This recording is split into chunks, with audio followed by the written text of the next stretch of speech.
That led to my being fired. That was the end right there. That was a huge part of it. Some kid came up to me and say, "Hey, Knight, what's going on?" That kid made a dumb mistake. You know, I went over to that kid, and I did a lot more for the son of a bitch than his parents ever did for him. And I went over there, and I said, "Son, let me tell you something. You don't address adults like that under any circumstances." And that's why I have no use for Indiana University, because they used that as a reason to get me out of there, and that's absolute bullshit. Is there anything about bullshit that you don't understand? No. Good.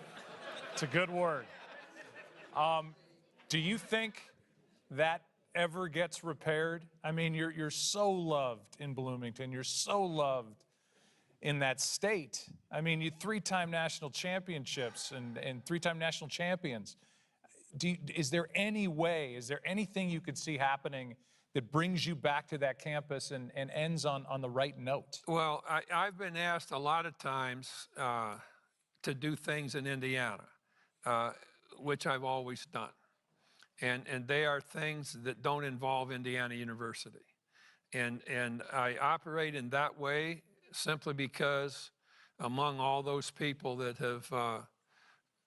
have cheered those teams on, rooted for those kids, they're something that I will, those fans will be people that I'll treasure the rest of my life.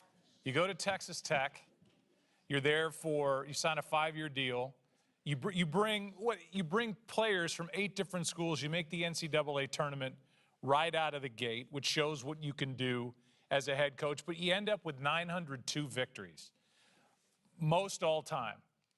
And then of all people to break your record, the young man you brought to West Point, Mike Krzyzewski at Duke, and you are there for ESPN broadcasting the game at Cameron Indoor Arena when Coach K has a chance to break your all-time wins record. Fans on their feet. They're sensing something special. Rebound captured by Curry. The final 2 seconds, 1 second.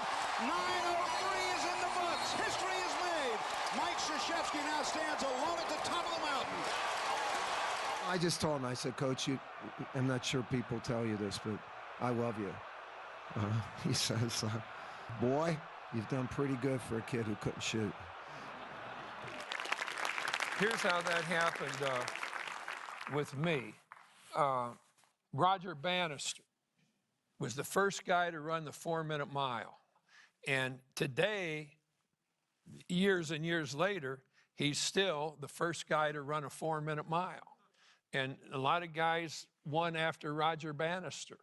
And a lot of guys will win after the basketball record that our team set.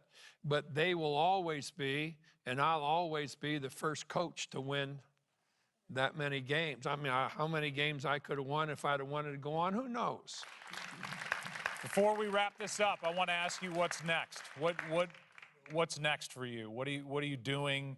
Well, I think it'd be nice if I kind of went around and helped you as you go along. Work on your vocabulary a little bit and work on. I mean, no, I don't pay as much attention to basketball probably as I should have. You know, I'm afraid that if I start watching a lot of basketball, you know, I start saying, well, they shouldn't be doing that, or they shouldn't be doing this, and I never wanted to. Once I had quit coaching, I just made up my mind then that I don't ever want to start in again. Karen and I have spent a lot of time in Montana. We go fishing a lot, and so life's been good to both of us.